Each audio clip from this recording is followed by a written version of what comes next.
नमस्कार, आप देख रहे हैं मुद्दा और मैं हूं आपके साथ नेहा दुबे। कोरोना काल में लॉकडाउन ने श्रमिकों की कमर तोड़ दी है। तमाम कारोबारी गतिविधियां खत्म होने के कारण भूखे मरने की नौबत आने के बाद वे घर लौटने के लिए बेताब है।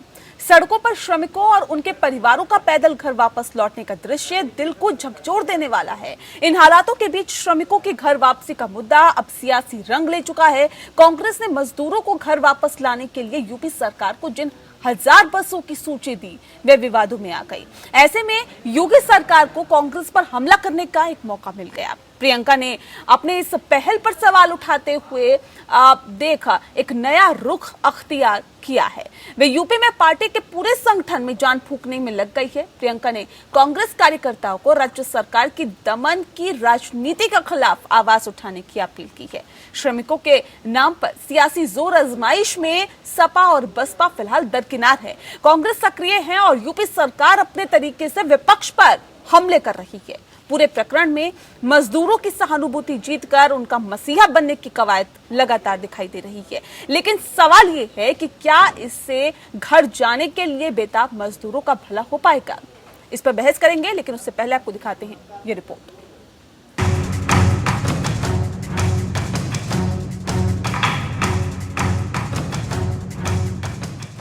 कोरोना वायरस खतरे की वजह से बने हालात के चलते लगातार पलायन कर रहे मजदूरों के मुद्दे पर उत्तर प्रदेश की योगी सरकार और कांग्रेस आमने सामने आ गए हैं और अब सियासत लगातार गर्मा रही है।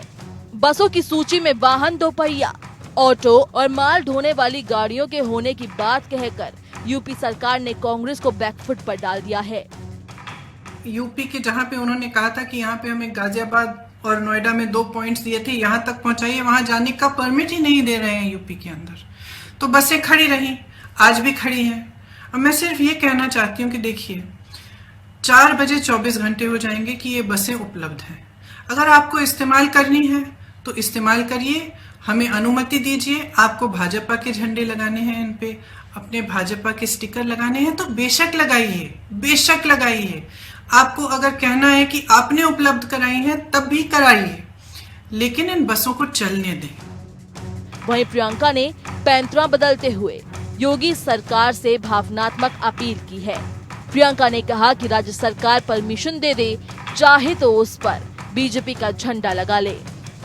कांग्रेस पार्टी के द्वारा नियोजित कोई बसें नहीं हैं, बल्कि ये सरकार के द्वारा भेजी गई बसें हैं।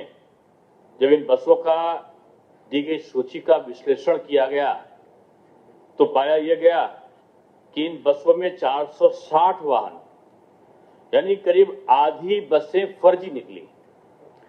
आपदा के वक्त इस प्रकार का घिनौना मजाक शायद इससे पहले कोई राजनीतिक दल, इतना बड़ा राजनीतिक दल ने कभी नहीं किया होगा। बसों को लेकर छिड़ी राजनीति में कांग्रेस को यूपी की पॉलिटिक्स के केंद्र में फिर से ला दिया है। कांग्रेस का संगठन इन मुद्दों पर एक्टिव हो गया है। कांग्रेस के 1000 बस की सूची पर विवाद उठने के बाद अब कांग्रेस महासचिव प्रियंका गांधी ने योगी सरकार पर हमले तेज कर दिए हैं।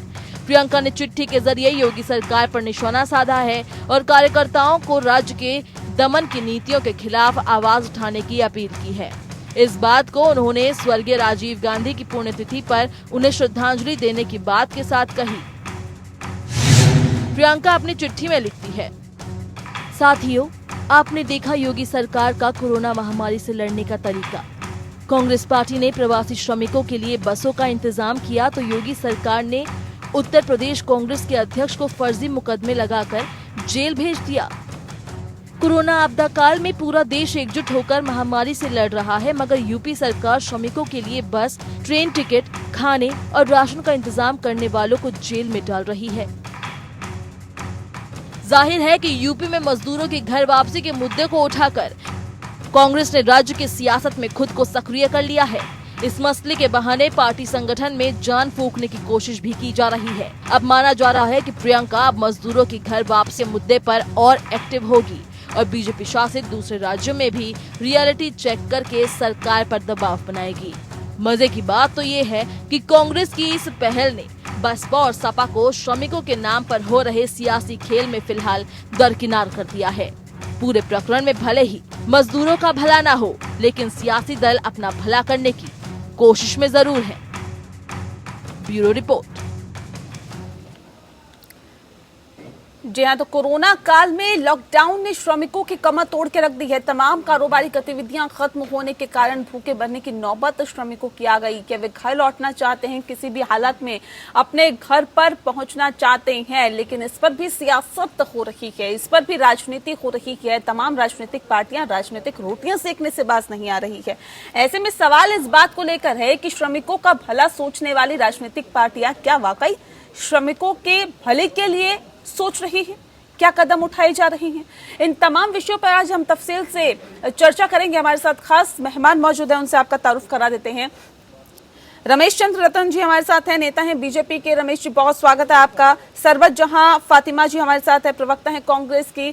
सरबत जहां फातिमा जी, बहुत स्वागत है आपका भी। इसी के साथ अनीश मिश्रा हमारे साथ जुड़ गए हैं, प्रदेश महामंत्री हैं भारतीय मजदूर संघ के। अनीश जी, बहुत स्वागत है आपका। और बहुत जल्द हमारे साथ और भी खास मेहमान जुड़ेंगे। लेकिन इस बीच सबसे पहला सवाल मेरा सरबत जहां जी आपसे है, क्योंकि लगातार ये आरोप लग रहा है आप लोगों पर, कांग्रेस पर ये आरोप लग रहा है कि कांग्रेस अब मजदूरों पर सियासत कर रही है। नमस्कार जी। सबसे बड़ी बात यह है कि हम किन के बारे में बात कर रहे हैं, जो गरीबी से लड़ रही है या गरीबों से लड़ रही है। कांग्रेस पार्टी पे ये इल्जाम सरासर गलत है। कांग्रेस पार्टी ने हमेशा गरीबों का साथ दिया है, मजदूरों का साथ दिया है। और ये जो लॉकडाउन ही हुआ था, उसी समय हमने इतने बड़े सेक्टर को ही दरकिनार कर दिया था, इन्हें नजरअंदाज किया था। लॉकडाउन से पहले हमने सोचा ही नहीं कि जब लॉकडाउन होगा तो इतने जो श्रमिक है, भारत निर्माता है, ये कहाँ जाएंगे। जब काम ही बंद हो जाएगा तो इनको तो कहीं न कहीं इनके खाने पीने का और रहने का एक बंदोबस्त करना चाहिए था। इस बारे में सोचा ही नहीं गया और लॉकडाउन हो गया और हजारों मजदूर सड़क पे आ गए। जब सड़क पे आ गए और उन्हें पैदल चल चल करके उनकी कई जगहों पे रोड एक्सीडेंट में मौत भी हुई है, भूख से मौत हुई है। अगर इस पे कांग्रेस पार्टी ने मजदूरों की मदद करने की कोशिश करी तो इसमें राजनीति कहाँ से आ गई? इसको राजनीति तो नहीं कहेंगे, इसको तो श्रमिक के लिए आप एक बंदोबस्त करना कहेंगे। हाँ, अलग बात है कि बीजेपी इसमें जरूर राजनीति कर रही है। योगी सरकार को चाहिए था कि 1000 बस का जब आपके पास लिस्ट चली गई थी, आपके पास कागज चला गया था और आपको परमिशन दे भी दिया था, फिर इसमें राजनीति करने की कोई जरूरत नहीं थी। वो श्रमिक थोड़ा आराम से अपने घर पहुंच जाते, यही तो था और क्या था। राहुल गांधी जी, रमेश चंद्र जी, ये तो भला करने की सोच रहे थे, ऐसा कहना है सरबत जहां फातिमा जी का। कह रही हैं हम तो बंदोबस्त कर रहे थे ताकि जो मजदूर वाकई अपने घर पहुंचना चाहते हैं वो अपने घर पहुंच सके और तसल्ली से रह सके। लेकिन राजनीति हमने नहीं, राजनीति तो बीजेपी ने की है, राजनीति बीजेपी कर रही है। नेहा जी, फातिमा जी, मैं आश्चर्य, आवाज डबल आ रही है। आवाज को सही कर रहे हूँ, आवाज डबल आ रही है जी। हेलो जी जी जी, आपकी आवाज हम तक पहुंच रही है, आप अपनी आवाज बात रखिए। डबल आ रही है, रिपीट। हेलो, रिपीट हो रही है। ठीक है रमेश जी, आप ठीक आ रही है आपके पास आवाज?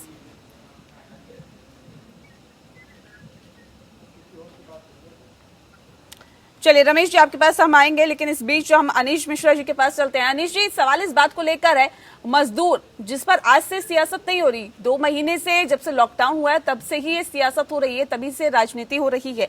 और अब तो जो हालात है, जो स्थितियां हैं, वो यहाँ तक हैं कि अब जो मजदूरों के लिए बस चलाई गई थी, या फिर कांग्रेस कह रही है कि 1000 बसें हमने चलाई है, बीजेपी कह रही है कि जो फर्जी वाड़ा है वो निकल के सामने आया है। इस बीच क्या आपको लगता है कि वाकई ये दोनों राजनीतिक पार्टियां क्या मजदूरों के भले के लिए सोच रही है? मेरा ये कहना है कि यहाँ पर राज्य कर रही है कांग्रेस। पहले कहाँ पर मिलती, क्या 1000 बसों का मुद्दा इतना बड़ा हो गया, इतना समय हो गया, इतने दिन हो गए, कांग्रेस आज तक 1000 बसों पर अटकी हुई है। और जो पीछे अभी देखा कि इसमें स्कूटर के नंबर, ऑटो के नंबर, टेम्पो के नंबर, वो सब, मुझे लगता है कि सब चीज तोड़ देनी चाहिए कांग्रेस को। जहाँ जहाँ पर कांग्रेस की सरकारें हैं उन राज्यों के मजदूरों की ठीक से चिंता कर ले। राजस्थान में मजदूरों की चिंता कर ले, वहाँ पर उसकी सरकार है, वहाँ पर काम के घंटे 8 से बढ़ा करके 12 घंटे कर दिए। तो मुझे लगता है कि कांग्रेस को राजनीति इस मामले में छोड़ देनी चाहिए। 1000 बसों का मुद्दे पर खामा की राजनीति कर रही है, वो छोड़ देना चाहिए इसको कांग्रेस। और वास्तव में मजदूरों के सामने जो आने वाले समय में संकट खड़े होने वाले हैं, आज मजदूर घर पर जा रहे हैं, चलो एक बात है कि आज वो जाना चाहता है, लेकिन वापस भी मजदूर आएगा काम पर। इकोनॉमी की जो स्थिति हो रही है, उद्योगों की जो स्थिति हो रही है, आने वाले भविष्य में मजदूरों के सामने किस प्रकार की समस्याएं आने वाली है, उनकी कांग्रेस अपने राज्यों में जहां पर उसकी सरकार है उसकी चिंता करनी चाहिए। कल भारतीय मजदूर संघ ने जो श्रम कानूनों का, मैं सभी राज्यों की बात कर रहा हूँ, चाहे भाजपा की सरकार हो, कांग्रेस की सरकार हो या किसी अन्य दल की सरकार हो, उत्तर प्रदेश के अंदर भारतीय जनता पार्टी की सरकार ने श्रम कानूनों को रद्द किया, राजस्थान के अंदर काम के घंटों को बढ़ाया, अन्य राज्य भी उसी रास्ते पर चल रहे हैं लगातार। भारतीय मजदूर संघ ने देश भर के अंदर सड़क पर आकर के इन सब चीजों का विरोध किया। पूरे देश के अंदर लगभग 9000 स्थानों पर भारतीय मजदूर संघ के कार्यकर्ताओं ने सड़क पर आकर के सरकारों का विरोध किया, सरकार की नीतियों का विरोध किया। मेरा यह मानना है कि किसी भी दल की सरकार हो, किसी भी राज्य में सरकार हो, मजदूरों के सामने जो आज की समस्या वो, साथ ही आने वाले समय में जिस प्रकार का संकट उनके सामने आने वाला है, उस पर राजनीति ना करके बिल्कुल राजनीति नहीं करनी चाहिए, लेकिन राजनीति का आरोप रमेश जी लग रहा है आप पर, और फातिमा जी भी कह रही थी, अभी आपने अनीश जी को भी सुना, दोनों ये कह रहे हैं कि राजनीति नहीं करनी चाहिए, लेकिन बीजेपी तो राजनीति कर रही है। राजनीति तो ये जो लेफ्टिस्ट कांग्रेस के लोगों ने बहुत लंबे टाइम तक किया, और इनकी राजनीति का खुलासा तो हम नहीं, ये हमारे अनीश जी नहीं, राजनीति का खुलासा तो इनकी विधायिका ने, उत्तर प्रदेश की विधायिका ने इनको जो है घोटाले में घुटे हुए किस तरह की नीति है वो उसको उजागर कर दिया है, और इन्होंने सस्पेंड भी कर दिया है। आश्चर्य की बात है, जहां देश पूरा वैश्विक महामारी के कारण कोरोना से लड़ रहा हो, और वहां इनके नेता जो है लॉकडाउन और ये सारे फिजिकल डिस्टेंसिंग वगैरह सबका चिंता न करके एजुटेशन कर रहे हैं। अगर इतनी ही चिंता थी तो जो एक्सीडेंट, इनको यूपी का एक्सीडेंट नजर आता है, लेकिन वो कहां से गए थे, राजस्थान से गए थे, जिनको ट्रक में किस तरीके से जानवरों की तरह से लोड करके भेजा था। इतनी ही चिंता थी तो कोटा में जो स्टूडेंट थे उसकी चिंता किसने की? उसकी चिंता योगी जी ने की। अगर उत्तर हिंदुस्तान में सबसे बड़ी चिंता उत्तर प्रदेश की सरकार है तो इसलिए 1007 ट्रेन लेकर के 25 लाख में सबसे ज्यादा ढुलाई करने का काम योगी जी ने किया है। इनको जो है, जो अभी अनीश जी ने कहा, अगर चिंता है राजनीतिक रोटियां सेकनी है तो इनको जो जहां इनकी सरकार है वहीं चिंता कर लिए होते। इनके लेबर की क्या हालत है, वहीं से वो बेचारे दुर्घटना जो हुई वहीं की वजह से हुई। तो इसलिए आज हमको न कह करके इनकी जो फातिमा जी की जो महिला है विधायक, उसी से जाकर के पूछ लें कि उन्होंने जाकर के इनको किस तरीके से नंगे हाल किया है। आप स्कूटर और 3 व्हीलर का जो है नंबर दे रहे हो, 1000 बसें लगाने की चिंता थी तो आज आपको उत्तर प्रदेश के अलावा दूसरे राज्यों में ही लगा लेते।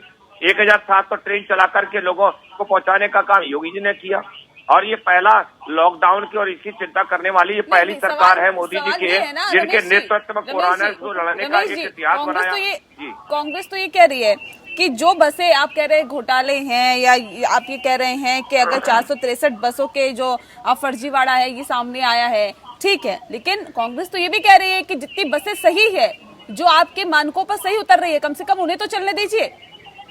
ऐसा है, जहां जरूरत नहीं, योगी से ज्यादा इनका कोई नेता है कहीं? योगी जी ने खुद कोटा से जाकर के स्टूडेंट्स को बुलाया, इनको कहाँ चिंता थी? इनको नहीं मालूम था कि कितने स्टूडेंट कोटा में, जो है राजस्थान में ही था ना कोटा, वहां से स्टूडेंट्स को बुलाने का काम योगी जी ने किया।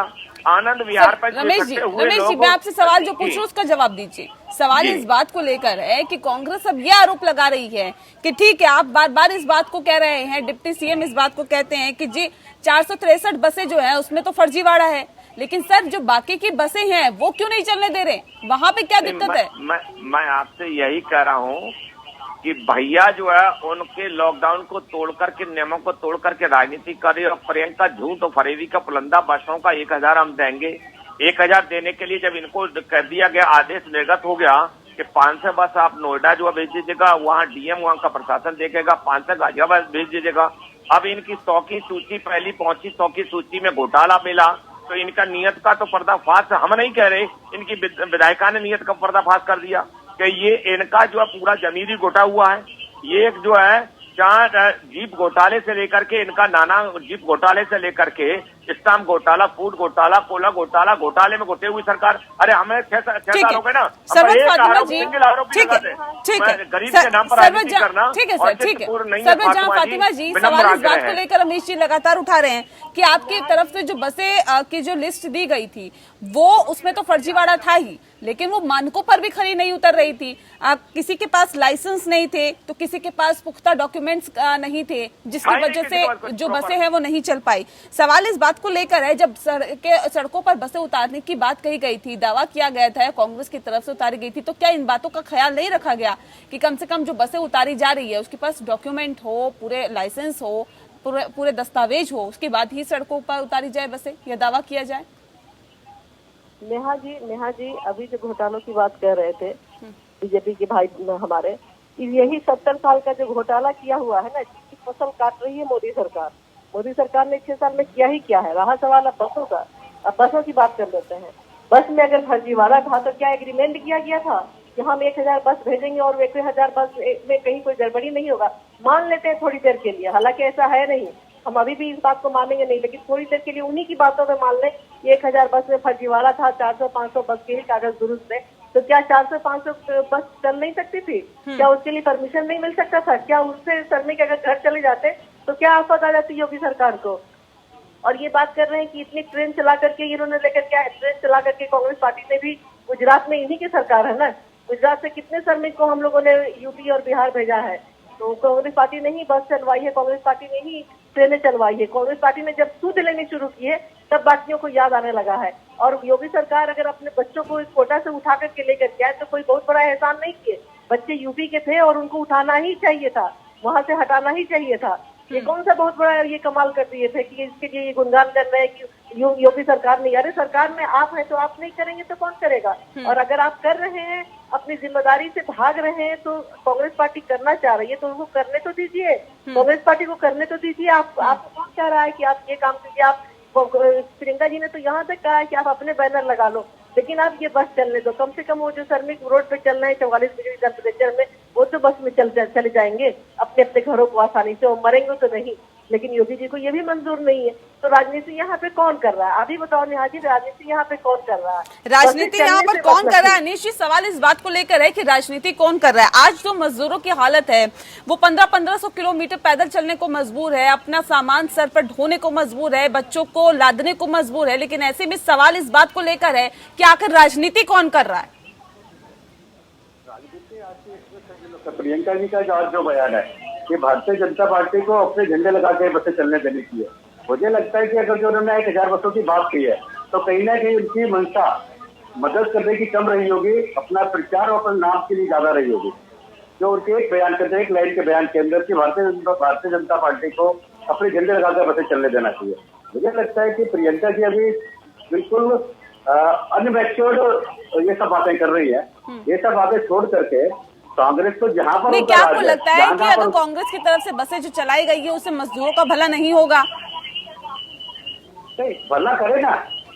भी फातिमा जी ने अच्छी बात बोली, गुजरात के अंदर लोगों को निकाल करके रहे, किसी ने विरोध किया, अच्छी बातें करना चाहिए, काम करे, काम का प्रचार प्रसार ज्यादा ना करे। मुझे लगता है कि 1000 बसों का प्रचार ज्यादा किया गया है, चलाने की मंशा, मदद करने की मंशा कम थी, अपना प्रचार करने की मंशा ज्यादा थी।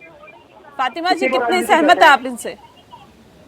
नहीं, बिल्कुल। देखिए, अभी जो अनिल जी बात कर रहे हैं कि कांग्रेस पार्टी प्रचार प्रसार करना चाह रही है। अभी मध्य प्रदेश में जब खाना बंट रहा था उस पर बीजेपी के लोगो लगे हुए थे, वो क्या था? वो प्रचार प्रसार नहीं था। तो इसे महामारी और ऐसे टाइम में आप प्रचार प्रसार की कोशिश कर रहे हो, आप बिहार में अभी इलेक्शन की तैयारी कर रहे हो, तो प्रचार प्रसार अभी कौन कर रहा है? बीजेपी कर रही है, कांग्रेस पार्टी बिल्कुल नहीं। प्रचार प्रसार की भी बात है सर, मैम यहाँ पर तो राजनीति की भी बात है ना फातिमा जी। कोई भी राजनीतिक दल हो, भाजपा, कांग्रेस या कोई भी राजनीतिक दल हो, मदद कर रही है। संकट का समय है, काम करना चाहिए, आपके पीछे प्रचार प्रसार नहीं देखना चाहिए। जी, नेहा जी उस दिन राहुल गांधी जी जाकर के कुछ मजदूरों को मिले हैं सुखदेव विहार के ब्रिज पे, तो निर्मला सीतारमण जी कहती है कि उन्होंने उनका वक्त बर्बाद किया, जबकि राहुल गांधी जी ने उन्हें प्राइवेट गाड़ी में अपने गंतव्य स्थान पे भिजवाया है, जहाँ जो भी पॉसिबल था। एक बिहार की सुनीता, एक महिला थी जिनको फातिमा जी, सवाल इस बात को लेकर है ना, ठीक है, ठीक है सर, पॉसिबल सरवरजहां फातिमा जी सुन लीजिए, थोड़ा सा सुन लीजिए। सवाल इस बात को लेकर भी है कि मैडम कैसे समझाएंगे आप अपनी पार्टी के नेताओं को ही नहीं समझा पा रहे कि देखिए कांग्रेस पार्टी लोगों के लिए कितना कर रही है, मजदूरों के लिए कितना कर रही है। आपकी ही पार्टी के नेता आप पर ही सवाल खड़े कर रहे हैं, तो इसे क्या कहेंगे आप? देखिए, पार्टी में बहुत तरह के लोग होते हैं, कौन क्या कर रहा है उससे हमको बिल्कुल नहीं जाना, हमको अपने काम से मतलब है। नहीं, ऐसे कैसे नहीं जाना? नहीं, ऐसे कैसे नहीं जाना, मुझे बताइए ना। अगर अदिति ये कहती हैं, अदिति सिंह जो रायबरेली से विधायक है, वो ये कहती हैं कि निम्न स्तर की राजनीति कांग्रेस कर रही है, तो इसे क्या देखें, इसे क्या लें? अदिति सिंह की बात आप विपक्ष को छोड़ दीजिए, आप सत्ताधारी पार्टियों को छोड़ दीजिए, आप तो अपनी पार्टी की बात करिए ना मैडम। बिल्कुल, अदिति सिंह की बात का जवाब हम नहीं देंगे। अदिति सिंह के सुर ऐसे ही बहुत बदले हुए। अदिति सिंह को क्या करना नहीं करना है वो जाने, लेकिन कांग्रेस पार्टी का सिर्फ एक ही मंशा थी, मजदूरों की मदद करना, जो कांग्रेस पार्टी नेक नियति से कर रही थी। नहीं तो अपनी ही पार्टी के नेताओं को क्यों नहीं समझा पा रही है कांग्रेस? कहाँ खामी आप समझते हैं, कहाँ कमियां हैं? एक तरफ चुनाव की तैयारी में कांग्रेस लग गई है, प्रियंका गांधी जी जान झोंक रही है, एक नई जान फूंकने की कोशिश कर रही है, जमीनी स्तर को मजबूत करने की कोशिश कर रही है, कांग्रेस को एक बार फिर से खड़ा करने की कोशिश कर रही है। अदिति सिंह को नहीं समझा पा रही है। नेहा जी, यही चीज तो योगी जी को कहा जा रही है कि कांग्रेस पार्टी अब लोगों के जहन में आ गई है, इसलिए योगी जी को डर लग रहा है। तो आप आज उन्होंने ये बस को न चलवा करके अपना मंशा जाहिर कर दिया है कि कांग्रेस पार्टी को हमको रोकना है, लेकिन अब कांग्रेस पार्टी रुकने वालों में से नहीं है। कांग्रेस पार्टी आ गई है। कांग्रेस पार्टी लोगों के जहन में, खास करके यूपी वालों के जहन में आ गई है। आखिर आज ये जो तमाशा हो रहा है, ये यूपी की जनता नहीं देख रही है, ये श्रमिक नहीं देख रहे हैं, ये सब देख रहे हैं और सब आने वाले समय में इनको जवाब देंगे। चलिए, इस वक्त हमारे साथ विनय सिंह बीनू जी जुड़ गए हैं, सपा के नेता हैं। विनय जी, बहुत स्वागत है आपका। सवाल मेरा यही है कि मजदूरों की चिंता सताई जा रही है सरकार को, कांग्रेस पार्टी को, लेकिन क्या सपा को चिंता नहीं हो रही है कि मजदूरों की?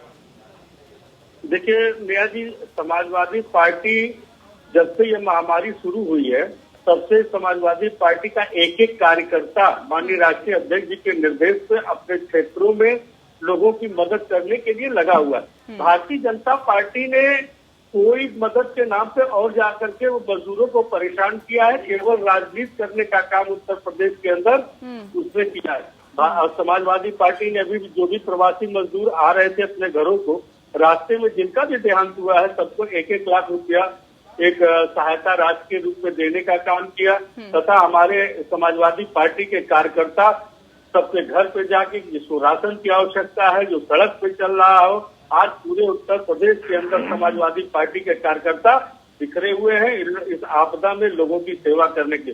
भारतीय जनता पार्टी ने केवल छलावा किया है। इन्होंने कहा कि अप्रैल माह में जो भी मजदूर आ रहे हैं, अभी निर्मला सीतारमण जी ने कहा 81 लाख कुछ टन समथिंग जो है दाल दी गई है, अप्रैल माह में दी नहीं गई, मई खत्म होने जा रहा। और आज की तारीख में मैं देहात पे हूँ, 1-1 किलो चना जिसका कार्ड है, अगर 6 यूनिट है या 5 यूनिट है, 1-1 किलो चना दिया जा रहा है। इस तरह से लोगों को छला जा रहा है। इतने रुपए चंद से वसूले गए, सब पैसा ये जो है डकार गए, क्या किए पता नहीं, लेकिन आज प्रवासी मजदूर हो या जनता हो, पूरी तरह से भारतीय जनता पार्टी के द्वारा छली जा रही है। जी, ठीक है।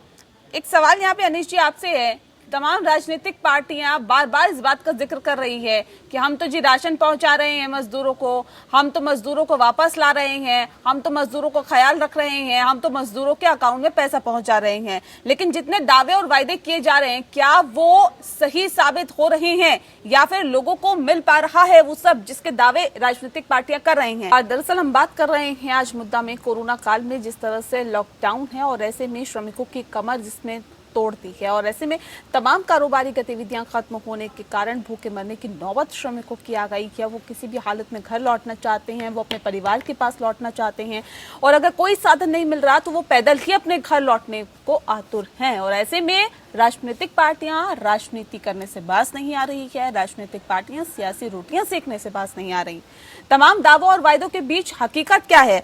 अनिश जी, जिस दावे और वायदे का जिक्र किया जा रहा है, राशन दिया जा रहा है, लोगों को घर पहुंचाया जा रहा है, मजदूरों को दूसरे राज्य से वापस लाया जा रहा है, उनके अकाउंट में पैसे डाले जा रहे हैं, तमाम वायदे किए जा रहे हैं, लेकिन क्या हकीकत है? जितनी बातें कर रहे हैं राजनीतिक, तो दावे करते हुए आज चाहे वो मध्य प्रदेश के रेल पटरी पर मरने की बात हो, चाहे कहीं और की बात हो, अगर जो वास्तव में जो दावों का 10% भी वास्तव में काम होता इन राजनीतिक दलों द्वारा, चाहे वो हमारे सपा के मित्र कह रहे हो, चाहे हमारी कांग्रेस की फातिमा जी कह रही हो, कोई भी राजनीतिक दल कह रहा हो, वास्तव में मजदूर को जो आवश्यकता है मजदूर के लिए, चाहे उसके रहने की व्यवस्था हो, उसके घर पहुंचने की व्यवस्था हो, चाहे उसके लिए भोजन की व्यवस्था हो, वास्तव में मजदूरों तक जितनी आवश्यकता है इसका छोटा हिस्सा भी वहां तक नहीं पहुंचा। वास्तव में जो चिंता की है समाज ने उसकी चिंता की है, समाज के लोग आगे निकल करके आए, सामाजिक संस्थाएं आगे निकल करके आई। अगर जो समाज और सामाजिक संस्था ना होती तो आज मजदूर देश का बेहाल होता। राजनीतिक दल बातें बड़ी बड़ी करते हैं, राजनीति करते हैं और घर बैठ करके अपने घर से ट्वीट करके राजनीति करते हैं आज ये लोग। और वास्तव में ये बड़ी दुर्भाग्य की बात है। कोई भी राजनीतिक दल हो, कोई भी राजनीतिक व्यक्ति हो, अपने गिरेबान में जाकर देखे उसने कितना काम किया है। आज मैं पूछना चाहता हूँ, सभी राजनीतिक दलों के व्यक्ति डिबेट के अंदर बैठे हुए हैं, आज अनेक प्रदेशों ने श्रम कानून खत्म किए, अनेक प्रदेशों ने काम के घंटे बढ़ाए और बहुत सारे प्रदेश इसी लाइन पर चल रहे हैं। जो अभी सरकार ने, केंद्र सरकार ने जो घोषणा की, पैकेज की घोषणा की, मजदूरों को कितना अच्छा मिला? किसी ने कष्ट उठाया क्या मजदूरों के लिए? आने वाले समय मजदूर की क्या स्थिति होगी? मजदूर कैसे अपना जीवन यापन करेगा? मजदूर आगे अपने परिवार को मजदूर कैसे बढ़ाएगा? कोई भी मजदूर जो अपने घर से बाहर निकलता है, कोई ना कोई सपना लेकर के निकलता है, उसको लगता है कि मैं बाहर काम पर जाऊंगा, मेरे बच्चे पढ़ेंगे लिखेंगे, अपने बच्चों का भविष्य। ठीक है रमेश जी सवाल इस बात को लेकर एक बात कहना चाहूंगा। जी बसों का मुद्दा चालू हुआ है, इतने दिन में एक बसों 1,000 किलोमीटर पैदल चल लिया होगा और कांग्रेस आज भी 1,000 बसों पर रखी हुई है। ठीक है रमेश चंद्र जी, सवाल इस बात को लेकर है कि अभी आप सुन रहे होंगे अनिश जी का साफ कहना है कि दावों और वायदों से हकीकत कोसों दूर है। जो दावे और वायदे किए जा रहे हैं वो महज सफेद हाथी साबित हो रहे हैं। सबसे पहले तो नेहा जी, ये भारत सरकार के मुखिया से रिपीट हो रही है आवाज, उधर से आवाज रिपीट हो रही है, उधर से सही करवाएं आवाज थोड़ा। जी चलिए आवाज जी। अगर ये सरकार जो है वायदों वाली होती या किसी तरीके से ऐसे होती तो आज विश्व में मोदी जी का जो इतिहास बना है, इससे जो है कोरोना जैसा वैश्विक महामारी को आपको पता होना चाहिए कि इसका रिकवरी रेट जो है स्टार्टिंग में 8% था और आज 40% हो गया है। और लॉकडाउन और सोशल डिस्टेंसिंग और ये सारी चीजें, एक और भी चीज सर मजदूरों पर सियासत की हम बात कर रहे हैं सर। नहीं मजदूरों पर सियासत की बात करिए। मजदूरों के अकाउंट में पैसा पहुंच गया, राशन पहुंच गया, उनको दूसरी जगह से अपने शहर पे ले आया गया। जी 3 को सुनने दीजिएगा ना आप। जो है अगर सियासत वाली होती, मजदूर वाली बात, तो आपको ये पता होना चाहिए ये जो है राजीव गांधी का ये जमाना नहीं है जो 1 रुपया भेज रहे हैं 15 पैसे पहुंच रहे हैं। यहाँ एक एक चीज का सारा डिजिटल सिस्टम है। भारतीय रेल में अगर अनाज न पहुंच रहा होता, कोयला न पहुंच रहा होता, पानी न पहुंच रहा होता तो आज इस वैश्विक महामारी में आप टीवी चैनल नहीं चला रही होती। देश की महामारी से क्या बदतर हालत होती। एक ऐतिहासिक रिकॉर्ड तोड़ा है सरकार ने, जिस समय समय चरणबद्ध तरीके से लॉकडाउन और फिर जिस तरीके से मुख्यमंत्रियों के साथ सामंजस्य करके इस श्रमिक स्पेशल ट्रेन चलाना, फिर स्पेशल ट्रेन चलाना और उसमें अपनी लापरवाहियों को जो है इस जो विपक्षियों ने जो लापरवाही की है, महागठबंधन 2014 में 19 में बना था देश को बचाने के लिए। आज महागठबंधन खाली राजनीति कर रहा है, चाहे सपा हो। ये क्या कर रहे हैं? खाली इनके कार्यकर्ता आज A to Z जो भी चीज हो रहा है हमारा सिस्टमेटिक वे में हो रहा है। आज शौचालय न बने होते, गैस कनेक्शन न मिले होते, जनधन योजना, आयुष्मान भारत के सब होता। आज लोगों के साथ हैं, आज लोगों के साथ हैं। आप लोग साथ होते टीवी पे, सोशल मीडिया पे डिश बनाते हुए भारतीय जनता पार्टी के मंत्रियों के तरफ से फोटो नहीं पोस्ट कर रहे हैं। जनता के साथ में बीच में आपके पास कुछ है ही नहीं। अगर होता तो उत्तर प्रदेश में जो स्थितियां हैं, देखिए मजदूर पर सियासत करना, मजदूर पर राजनीति करना वाकई निर्णय है। राजनीति के अलावा संगठन लगे हैं, देश की संस्था लगी है, लेकिन आज खाली सियासत करने में लगे पड़े हैं। आज भारत सरकार के साथ कांग्रेस के लोग एजुकेशन लॉकडाउन तोड़ करके राहुल ठीक है नियमों को तोड़ करके ठीक है सरबत जहां फातिमा जी, नहीं ऐसे नहीं, सरबत जहां फातिमा जी, क्या माना जाए 2022 की तैयारी में लग गई है क्या राजनीतिक पार्टियां? कांग्रेस भी उसी कड़ी में आगे खड़ी हुई दिखाई दे रही है। लेकिन देखिए, कांग्रेस पार्टी 3 साल से यूपी में नहीं है, उसके बावजूद कांग्रेस पार्टी ने इतनी ज्यादा जिम्मेदारी से अपनी जिम्मेदारी का निर्वहन किया है। ये एक सराहनीय कदम कहा जा सकता है। और बीजेपी के भाई बुखला, बीजेपी के भाई साहब बुखला करके बोल रहे हैं जो विधायिका है सीखिए जनाब, ने हम उसको रोकिए, उनके जब वो बोल रहे रमेश जी सुन लेते हैं सुनना सीखिए जी। जब वो 1 रुपया अभी बात कर रहे थे कि राजीव गांधी का जमाना नहीं है कि 1 रुपया भेजा जाता था, आज तो भेजा ही नहीं जाता है, दिखता ही नहीं है। क्या कहा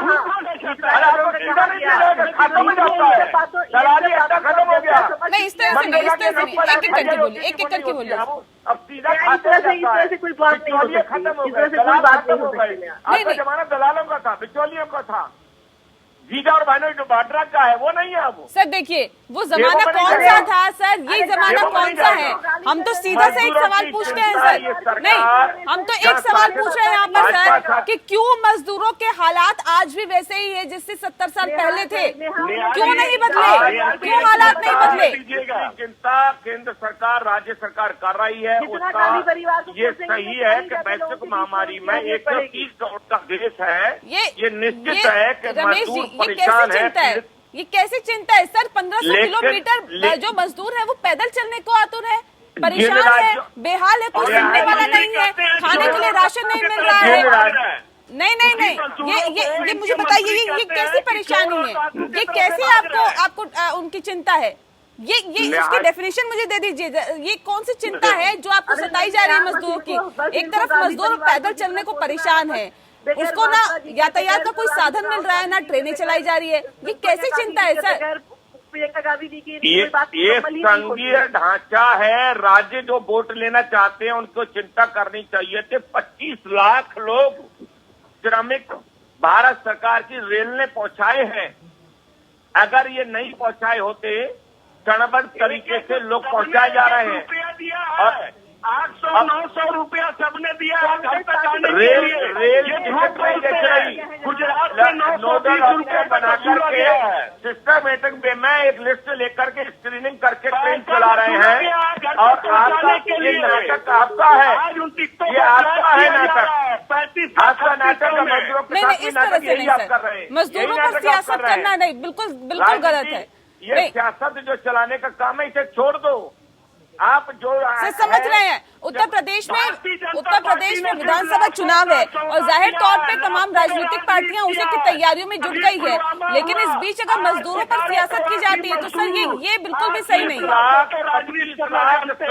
रेलों से पहुंचे हैं 25 लाख श्रमिक जो रेलों से पहुंचे हैं। सर आप उन 25 लाख को मत गिनाइए ना सर, उन लोगों की बात करिए ना जो पैदल चलने को परेशान है। उन 25 लाख को छोड़िए जिनको आपने घर पहुंचा दिया, उनको बताइए जो पैदल चल रहे हैं बेचारे।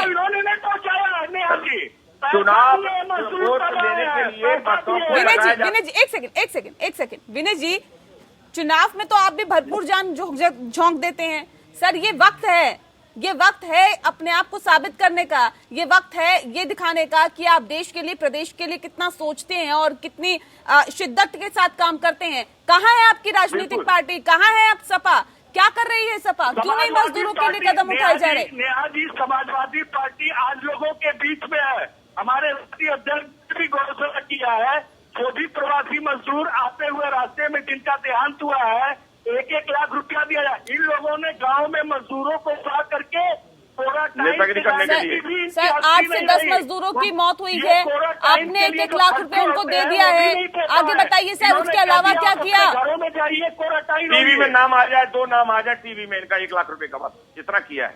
उसके अलावा बताइए सर, उसके अलावा बताइए, यहाँ तो हजारों की तादाद में, लाखों की तादाद में जो मजदूर हैं वो पैदल चलने को परेशान है, उत्तर प्रदेश पहुंचने को परेशान है। विपक्षी पार्टियां भी वोट मांगने के लिए दर जाती हैं सर। गलत नियमों के कारण, गलत मैनेजमेंट के कारण आज वो प्रवासी मजदूर। अरे गलत होता था, आज विश्व में इतिहास नहीं बनता। जो मौत का रेशियो, बहुत तो मौत है, मौत का रेशियो आज ये नहीं होता। प्रदेश के लिए आज विश्व में आज एक और WHO का चेयरमैन भारत का नहीं बनते। अगर भारत का नाम भारत सरकार का इतिहास न बना होता, जिस कटिबद्धता से निर्वहन कर रही है, महागठबंधन की ड्यूटी थी, राजनीति बाद में कर लेना, राजनीतिक आपको अधिकार है, विपक्षियों को मेरा विनम्र अपील है, राजनीति आप जरूर करें, लेकिन इस समय कोरोना को हराने के लिए कृपया एकजुटता राजनीति छोड़ दें। ठीक है अनीश जी, राजनीति करना छोड़ दो। अनीश जी ठीक है सर, ठीक है सर, देखिए सबको वक्त देना है मुझे, नहीं इस तरह से नहीं। अनीश जी सवाल आपसे है मेरा, 70 साल हो गए देश को आजाद हुए सर, मजदूर की हालत पहले भी वैसी थी और आज भी वैसे ही है। आज भी अगर संकट आता है तो वो अपने घर की तरफ जाता है, और ऐसे में जब कोई भी यातायात के साधन नहीं मिलते तो पैदल ही वो अपने घर जाने को परेशान हो जाता है, क्योंकि अगर 10 दिन भी काम बंद हुआ तो उसके सामने रोजी रोटी का संकट खड़ा हो जाता है। मजदूर वो तबका जो रोज का कुआं खोदता है, रोज का पानी पीता है। ऐसे में क्या वजह इसके पीछे मानते हैं कि उसकी स्थिति पहले भी वैसी थी और आज भी वैसी है, और इसके लिए जिम्मेदार कौन? अनीश जी। कांग्रेस में लंबे समय अभी बता रहे थे कांग्रेस के राज के अंदर और देश ने सबसे ज्यादा राज किया। मुझे लगता है जिम्मेदारी तो कांग्रेस को लेनी पड़ेगी। कांग्रेस को जिम्मेदारी से कांग्रेस भाग नहीं सकती। आज कोरोना की लड़ाई के अंदर हम मोदी जी ने जो एक कदम आगे बढ़ा करके अंतर्राष्ट्रीय स्तर पर दुनिया के सामने जो एक विश्वास खड़ा किया है कि भारत ने साधन कम होते हुए भी कोरोना के खिलाफ लड़ाई में एक अच्छे शासित और अच्छे तरीके से लड़ाई में हम अभी तक आगे बढ़े। सरकार ने केंद्र के इस्तेमाल, चाहे वो आर्थिक पैकेज देने की बात हो या मोदी जी द्वारा अन्य जो भी कदम उठाए गए, हम जितने भी श्रमिक संगठन है हम सब इसका स्वागत करते हैं। लेकिन राज्यों को, वो किसी भी दल की राज्य सरकार हो, वो चाहे इसके अंदर भाजपा शासित राज्य हो, चाहे कांग्रेस शासित राज्य हो या कोई अन्य हो, मुझे लगता है कि जो केंद्र ने जो कदम उठाए, कांग्रेस भी अगर जो राज्य भी उसी कदम से उसी गति से चलते तो संकट कम खड़ा होता। मुझे लगता है कि राज्यों में थोड़ी कमी रही है। हाँ, आरंभ में योगी जी ने शुरुआत अच्छी की, छोटा से बच्चों को लेकर के आए, महाराष्ट्र में अपने श्रमिकों को लाने का अच्छा उन्होंने प्रयास किया। योगी जी ने भी कुछ अच्छे काम किए, लेकिन जितनी आवश्यकता, बड़ा राज्य है, बड़ी जनसंख्या का प्रदेश है, जितनी आवश्यकता थी उस गति को शायद ना कर पाए।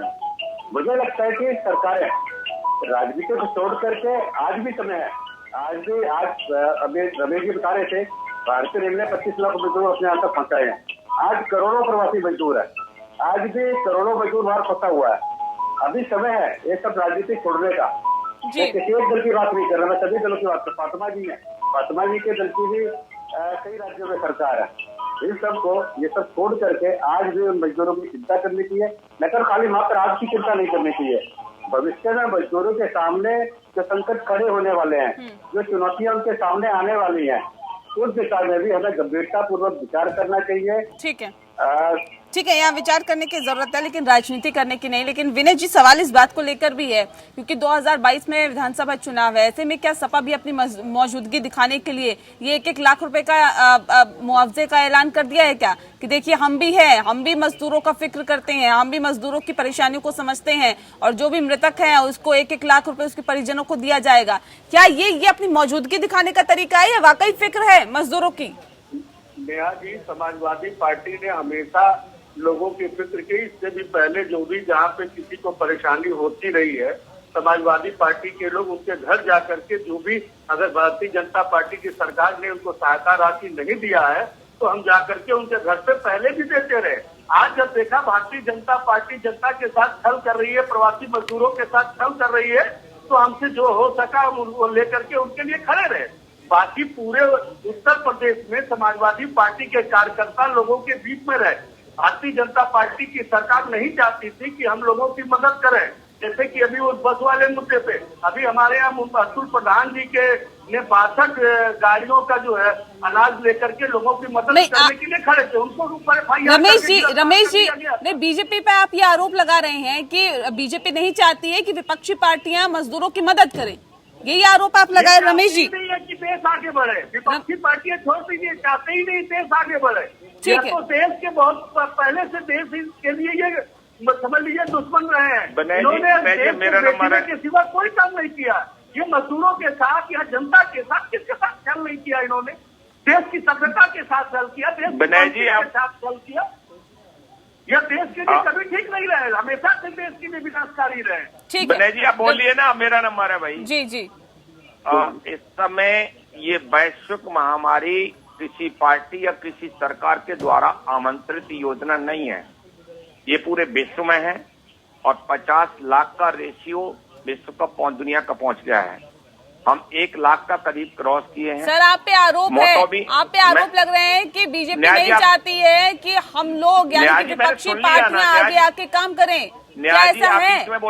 न्याय जी बीच में बोलेंगी, मैंने तो सुन लिया ना प्रश्न। आरोप को सिर्फ विपक्ष का मेरा एक कहना है कि विपक्ष को राजनीति करने का, विरोध करने का अधिकार है, लेकिन ये जो वक्त है ये वैश्विक महामारी का है। जिस तरीके से सरकार कटिबद्धता के साथ अपना निर्वहन कर रही है, मोदी जी के नेतृत्व में विश्व में एक इतिहास बना है, उसमें एकजुटता के साथ साथ देकर के इस कोरोना को हराए। राजनीति करनी है तो चुनाव के टाइम पर करें। हमारी तरफ से राजनीति का न तो राष्ट्रीय अध्यक्ष नड्डा जी का वो है और मजदूरों के प्रति अरे आप बीच में क्या बोल रहे हैं, बीच में क्या बोल रहे हैं, मैंने आपको सुना ना पूरा। सुन लेते सुन लीजिए थोड़ा धैर्य रखिए, ऐसे नहीं सुन लीजिए, बीच में मत बोलिए भाई। मैंने आपको जिस तरीके से सरकार, केंद्रीय सरकार योजनाबद्ध तरीके से बार बार चरणबद्ध तरीके से मुख्यमंत्रियों के साथ जनसंपर्क सामंजस्य के साथ मजदूर एक बिल्कुल सही है, एक इस वैश्विक महामारी में सबसे ज्यादा परेशान हुआ है, लेकिन राज्यों की भी जिम्मेदारी है कि वोट लेने के समय वो बसों से ढोकर के भट्टे से या कहीं से लेकर के आते हैं वोट दिलवाने के लिए। तो राज्यों की जिम्मेदारी थी कि वो कृषि पार्टी का है, पार्टियों को जुट करके उनको पैदल नहीं चलने देना चाहिए था। लॉकडाउन और सोशल डिस्टेंसिंग का पालन करते हुए उनको उनकी जान और जहान का चिंता करते हुए उसको आगे बढ़ाना चाहिए।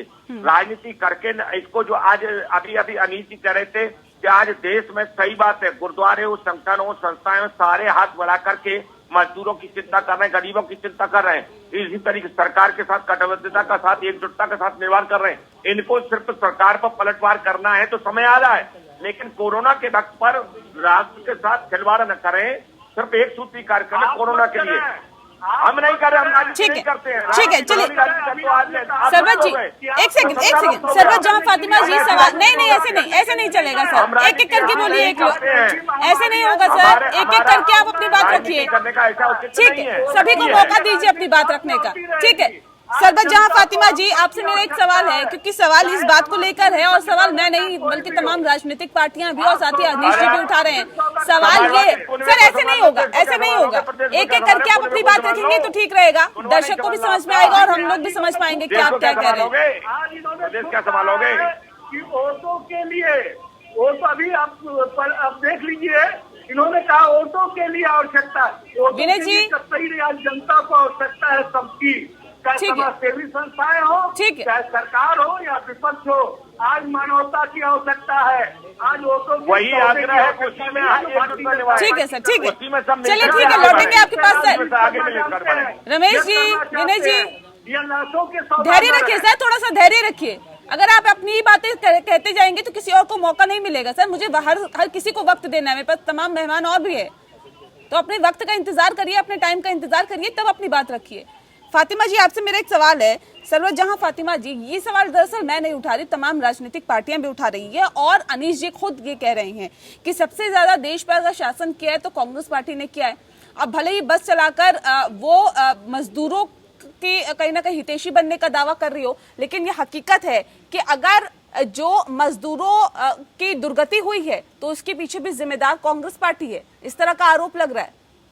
बहुत अच्छी बात आप कह रहे हैं कि केंद्र में सरकार में सत्ता में सबसे ज्यादा कांग्रेस पार्टी रही है और इसी की फसल मोदी सरकार काट रही है। और आज हमेशा जो कोई सरकार में होता है सवाल उससे पूछा जाता है, लेकिन गजब है 6 साल से सवाल विपक्ष से पूछा जाता है कि कांग्रेस पार्टी जिम्मेदार है। अरे 6 साल से आप क्या कर रहे हैं? कांग्रेस पार्टी ने जो किया है उसी की तो फसल आज काट रही है नरेंद्र मोदी सरकार। और नरेंद्र मोदी जी से ये उम्मीद थी कि अभी जो आखिरी दिन को आए थे, जब टीवी पे वो अपनी बातें रख रहे थे कि उस दिन वो जरूर मजदूरों के बारे में बात करेंगे, लेकिन एक शब्द भी उन्होंने मजदूरों के बारे में बात नहीं की। 20 लाख करोड़ की घोषणा कर दिया और वो पैसा कहाँ है, किसके लिए है, कब जाएगा और उसके क्या सिस्टम होंगे, इसका अभी तक किसी को अंदाजा भी नहीं है। जबकि बार बार राहुल गांधी जी ने अपने लोगों से जिस तरह से रघुराम राजन जी से संपर्क करके और ये बातें कही थी, कि देश के लिए अभी आर्थिक स्थिति में क्या किया जाना चाहिए। सबसे पहले मजदूरों को डायरेक्ट ट्रांसफर होना चाहिए पैसे, ताकि उनके खाते में पैसे जाएंगे तो उनके खाने के लिए होगा। उनके हाथ में आज काम नहीं है, अभी कांग्रेस पार्टी सरकार में नहीं है। आप लोगों को भी सवाल नरेंद्र मोदी जी से पूछना चाहिए, योगी जी से पूछना चाहिए, न कि कांग्रेस पार्टी जो 30 साल से वहां सरकार में नहीं है यूपी में, उनसे आप सवाल कर रहे हो। अरे जो कांग्रेस पार्टी अभी कर रही है वो बहुत है, और वही किया हुआ है, पीछे का उनका करने की आदत है, जो आदत छूटती नहीं है कि बार बार श्रमिकों के लिए या आम जनों के लिए करने की कोशिश करते हैं। फातिमा जी, अरे हम भले ही अभी आप सरकार में ना हो, लेकिन आपने सबसे ज्यादा शासन किया है देश में, इस बात को भी नकार नहीं सकते आप। अगर मजदूरों की बात आएगी या देश में किसी भी चीज की बात आएगी तो उसके लिए पहले का भी रिकॉर्ड देखा जाएगा कि पहले की सरकारों ने क्या किया है। तो आप अपनी जिम्मेदारियों से नहीं बच सकते। आप ये नहीं कह सकते कि हम सवाल मत ना पूछें। सवाल पूछना मैडम हमारा काम है, हम तो सवाल पूछेंगे कि आपने अपने कार्यकाल में क्या किया था, आप ये भी बताइए। यहाँ सवाल मेरा एक अनिश, ठीक है अनिश जी, लेकिन सवाल इस बात का भी है ना कि अभी आप जो मौजूदा सरकार है उनसे क्या उम्मीदें हैं अब मजदूरों की, ये भी बता दीजिए। मैं कहना चाहता हूँ, आज सभी राजनीतिक दलों को प्रधानमंत्री ने अच्छे कदम उठाए हैं। सभी राजनीतिक दलों को राजनीति छोड़ करके प्रधानमंत्री के साथ सब कुछ अच्छा ही चल रहा है तो मजदूरों की दुर्गति क्यों हो गई? सब कुछ अच्छा ही आप बता रहे हैं कि अभी मौजूदा वक्त में सब कुछ अच्छा ही है, तो ये दुर्गति क्यों देखने के लिए मिल रही है मजदूरों की? तब तक मेरे से क्या नहीं है जी अच्छा नहीं, अभी और करने की जरूरत है। मैंने क्या कहा, ऑपरेटिव पार्ट जो राज्यों को निभाना होता है, राज्यों ने अपनी जिम्मेदारी पूरे तरीके से नहीं निभाई। मोदी जी हर एक जगह खुद नहीं पहुंच सकते। मैंने आरंभ में ही बोला कि ऑपरेटिव पार्टी जिस राज्य के अंदर फंसे हुए उस राज्य की जिम्मेदारी है। वहां का मजदूर जिस प्रदेश का मजदूर मूल नागरिक है, बाकी भी पूरी जिम्मेदारी बनती है। लेकिन वर्तमान में किस राज्य के विकास के लिए मजदूर सर पर बोझा ढोता है, बिल्डिंग बनाता है, काम करता है, फैक्ट्री में काम करता होगा, उस प्रदेश की पूरी जिम्मेदारी है। उस जिम्मेदारी से भाग नहीं सकता वो। अगर जो उत्तर प्रदेश का मजदूर राजस्थान के अंदर काम करता है तो राजस्थान की सरकार को पूरी जिम्मेदारी निभानी पड़ेगी। अगर जो महाराष्ट्र का मजदूर उत्तर प्रदेश में काम करता है तो उत्तर प्रदेश की सरकार उस महाराष्ट्र के मजदूर की जिम्मेदारी से भाग नहीं सकती। किस राज्य में जहाँ पे जो व्यक्ति तो काम करता है, राज्य सरकार को वो जिम्मेदारी निभानी पड़ेगी, निभानी चाहिए। और राज्य सरकारें, मुझे लगता है कि पूर्ण रूप से ठीक है सर, ठीक है। रमेश जी, एक सवाल ये है कि भले ही अब कोरोना का कहर हो, लेकिन मुख्यमंत्री योगी आदित्यनाथ बहुत फूक के कदम रख रहे हैं। उन्हें पता है कि कोरोना के कहर से भी बचना है और साथ ही साथ जो आने वाले विधानसभा चुनाव हैं उनमें भी अगर फतेह हासिल करनी है, एक बार फिर से जनता के बीच में विजय हासिल करनी है, तो हर कदम फूक पर कर रखना होगा। और यही वजह है कि प्रियंका गांधी जब ये कहती हैं कि 1000 बसें शुरू की जाएंगी या फिर चलाई जा रही हैं, तो वहां पर मुख्यमंत्री खुलकर कुछ भी नहीं कहते, बल्कि पत्र पर जो है कुछ रिएक्शन नहीं होता। लेकिन जब जवाब आता है तो कुछ इस तरह से आता है कि 463 बसें तो फर्जीवाड़ा है, ये तो है ही नहीं। तो यानी कि ये भी कहा जा रहा है कि दर्शकों में भी अच्छा संदेश जाए और ये भी तय हो जाए कि बीजेपी तो राजनीति नहीं कर रही है। जी, चाहे तो केंद्र की सरकार हो चाहे राज्यों में जो भाजपा शासित सरकार हो, हम अपनी सरकार और लोगों से पुनः आपकी जानकारी में चैनल के माध्यम से कहना चाहूंगा, हमारी कटिबद्धता है और विशेषकर गरीब बेचारा निर्धन उनकी, चूंकि वो देश की रीढ़ है और उसकी बदौलत ही देश की आर्थिक व्यवस्था सब उन्हीं के सिस्टम पर है। हम पूरे निर्वहन के साथ, चूंकि ये लॉकडाउन एक ऐसा समय पर जो है वैश्विक महामारी थी, न किसी गरीब को, न जात को, न पार्टी को देख रहा है। और बार बार जो है मोदी जी ने अपने नेतृत्व में, कुशल नेतृत्व में बार बार मुख्यमंत्रियों से मेरा सवाल ये है कि क्या मुख्यमंत्री योगी आदित्यनाथ मंजे हुए खिलाड़ी की तरह कार्य कर रहे हैं? क्या एक कदम फूक कर रखा जा रहा है? पहले तो आपको ये क्लियर कर दूं, राजनीति यहाँ कोरोना के समय न कोई पार्टी प्रदेश में हो चाहे देश में हो, राजनीतिकरण नहीं है। एक सूत्री कार्यक्रम है कि आपको कोरोना को एकजुटता के साथ हराना है। लेकिन सर यहाँ पे तो राजनीति देखने के लिए मिल रही है ना सर। मैं वही आपके माध्यम से अपील कर रहा हूँ कि अपोजिट पार्टी से आग्रह है, कोरोना के वक्त पर आपके प्रदेश में हो या देश में हो, दो कारण हो रहे हैं। एक तो जिन राज्यों में कांग्रेस या विपक्ष है, शासित हैं और उनके मुख्यमंत्री वो शोरगुल कर रहे हैं, या जो विपक्ष के कारण हमारा सत्ता है वह शोरगुल कर रहे हैं। शोरगुल छोड़ करके कर लेना, लेकिन कोरोना के लिए एकजुटता जैसे गैर सरकारी संस्था लगी है, इस तरीके से जो केंद्र की सरकार या राज्य की सरकार जब बिल्कुल कोरोना पर कम से कम राजनीति नहीं करनी चाहिए और ये वक्त ऐसा है कि यहाँ पर एकजुटता के साथ ही आगे आने की जरूरत है, न कि राजनीति करने की। बहरहाल बहुत शुक्रिया आप सभी मेहमानों का हमारे साथ इस खास चर्चा में शामिल होने के लिए। इसी के साथ मुद्दा में इतना ही। नमस्कार।